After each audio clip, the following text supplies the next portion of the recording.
The elders of Kunto village often said that wealth was like the river. It could swell in the rainy season and dry up in the drought. But for old Baba Kofi, wealth had become a shadow of the past, and his last hope lay in the small, smooth cowrie shell that he kept wrapped in a faded cloth under his sleeping mat. Baba Kofi had once been the wealthiest man in the village, his granaries filled with yams, his cattle grazing the best pastures, and his wives adorned with the finest beads. But time had a way of humbling even the strongest.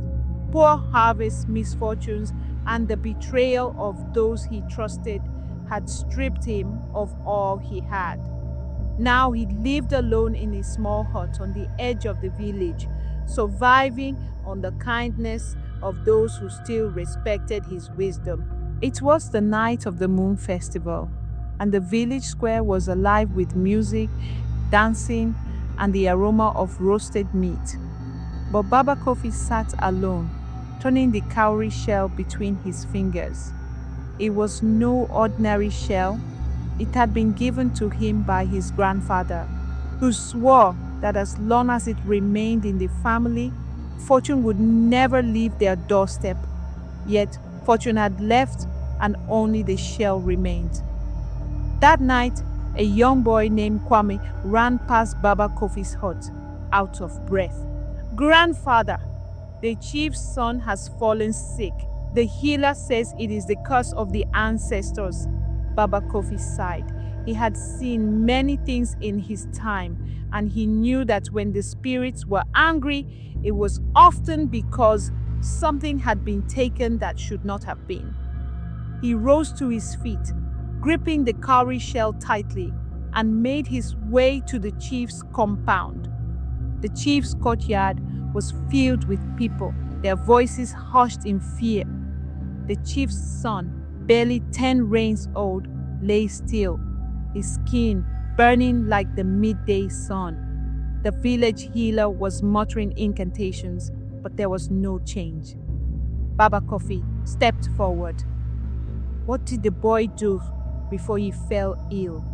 The chief's wife, her face streaked with tears, whispered. He was playing near the shrine of the river goddess. A murmur rippled through the crowd.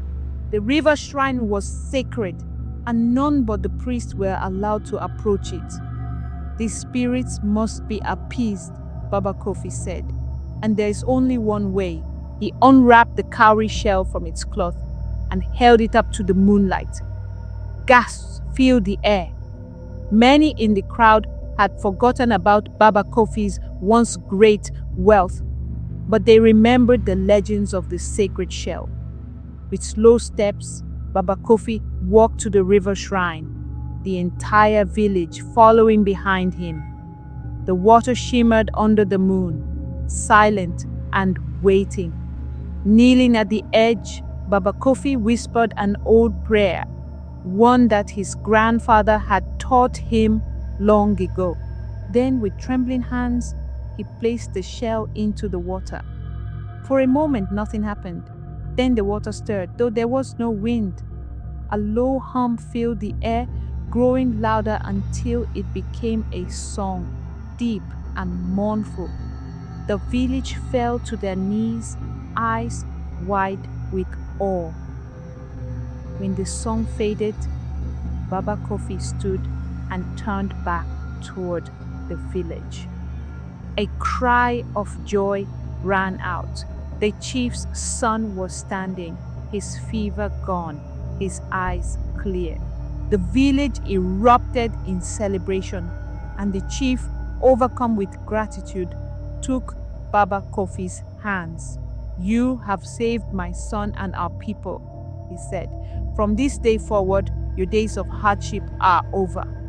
Baba Kofi did not ask for riches or land. He only asked for a small piece of land near the river where he could spend the rest of his days in peace. The chief granted his wish, and Baba Kofi lived by the river, sharing his wisdom with those who sought it. The last cowrie shell was gone, but In its place, Baba Kofi had gained something greater: the respect and love of his people.